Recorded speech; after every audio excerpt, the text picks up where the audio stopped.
Adam cắt Adam cắt Adam có cắt sẽ tàu kiểu hết trăng cái tàu kiểu khăng này xem chưa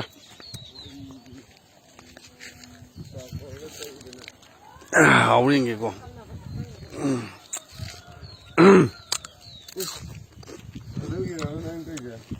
làm lại kìa thả dọc vào đói kìa này làm lại ta rồi kìa rồi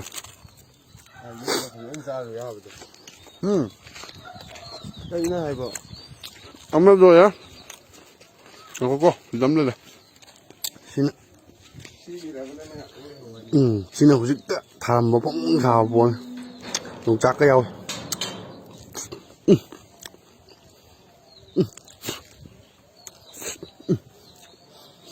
xin giấy bạch ta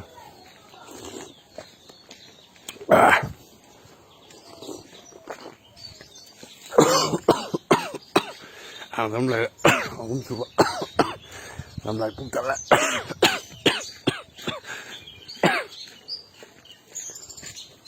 hậu bên